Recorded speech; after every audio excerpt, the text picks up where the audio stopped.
Hey, what's going on, guys? So today I actually have another tutorial video for you guys today, and today we're gonna be doing backside board slides. It's actually my first rail trick ever, and it's still the only trick that I can do today, but we're gonna go over how to do them for you guys, so let's get right into it.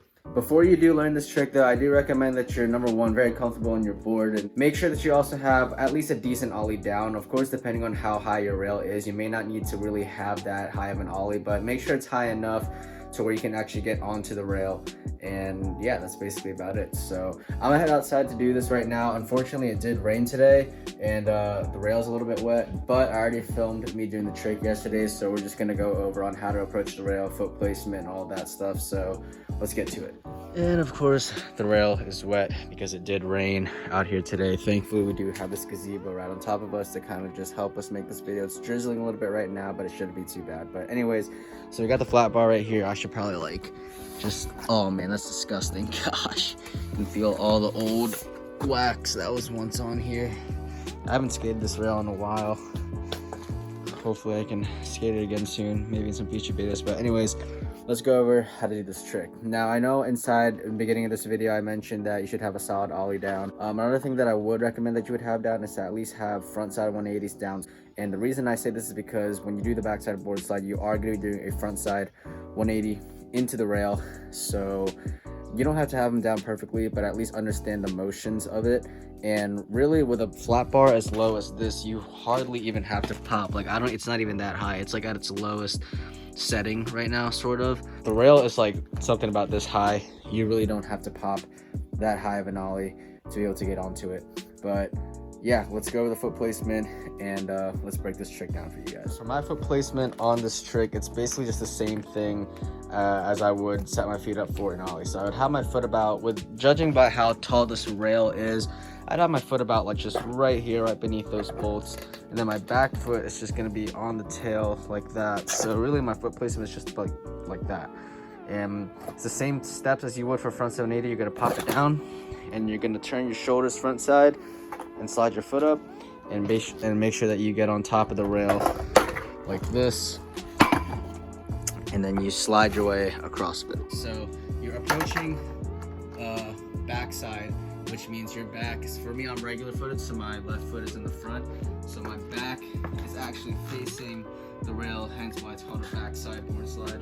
And you basically just want to pop a front side 90. It's good to know how to front side 180, but just understanding where you're going is pretty much good enough, because you're not even gonna make a full 180 rotation. You're only gonna make a 90-degree rotation to get onto the rail like that.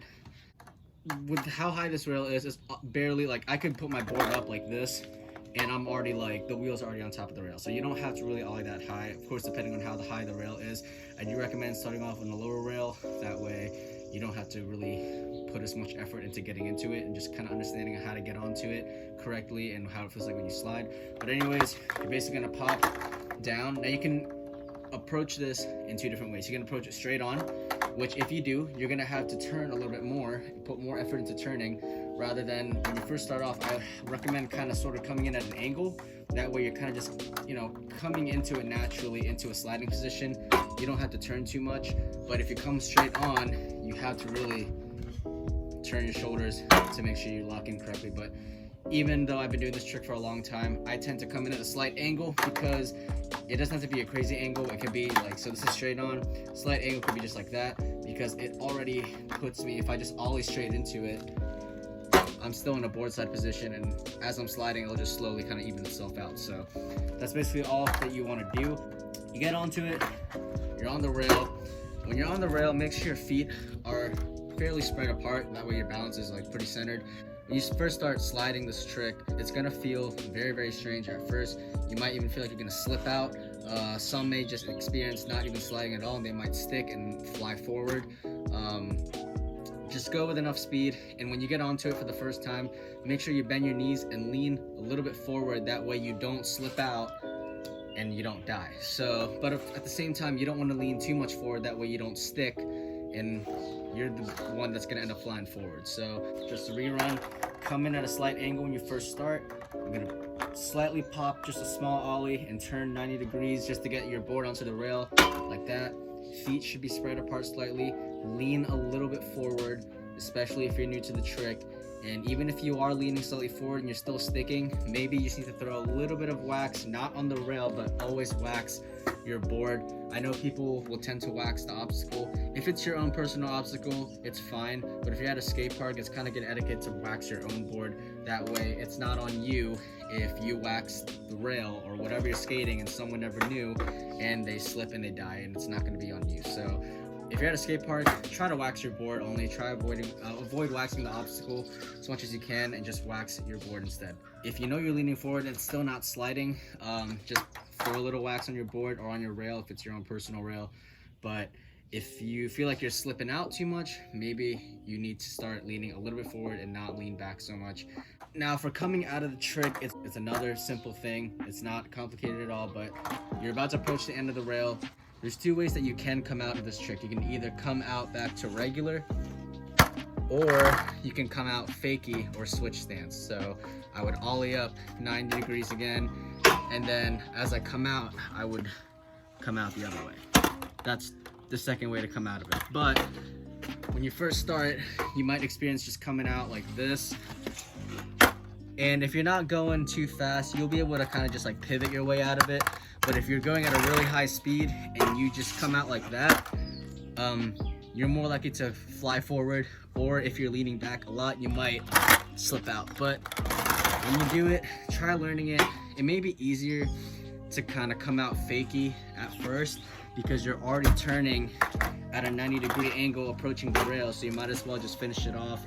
It may be easier for some people that way, but for me, it was easier coming out back to regular. So once you're about to approach the end of the rail, about right here, you want to slowly start turning out of the trick, whichever way you want to. But usually I come out regular, but coming out of them fakie is also fun as well. So that's kind of the two ways on how you can come out of the trick. Some of the most, oh my god, this lighting is awful. So some of the most common problems that you're going to run into when learning this trick is, number one, you're going to be slipping out because it's a new feeling and it does feel strange at first. So slipping out will be pretty common, to say the least. Another most common issue you're going to run in with learning this trick is you're going to stick a lot. Even though I've been doing this trick for a long time, I still tend to stick and slip out sometimes whenever I do this trick, but it's all normal and it's part of the process. You'll find your sweet spot eventually, but just make sure you have decent enough speed. Check if the obstacle is waxed and that it does slide before you even do it. That's one way to kind of avoid getting yourself into that, you know, slipping out or sticking kind of situation. But have a decent speed. Make sure the obstacle will let you slide at least, and that your board is sliding kind of smoothly. Make sure that you bend your knees and lean slightly forward. That way, when you do slide, your balance and your weight is centered and you're not going to slip out. And make sure not to lean too much forward either, so you don't stick and fly forward. But that's basically all that this trick is. It's a very, very simple trick. It's a really fun trick to do. It's also one of the first tricks that you're ever going to learn on a rail, really, or on a ledge. This trick is also possible to do on ledges.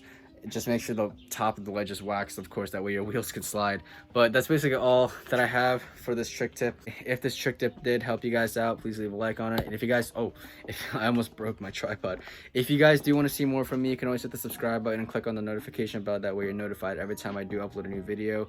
But go out there and skate if you can, and I'll see you guys in the next video. Take care, guys. Peace. Missing someone.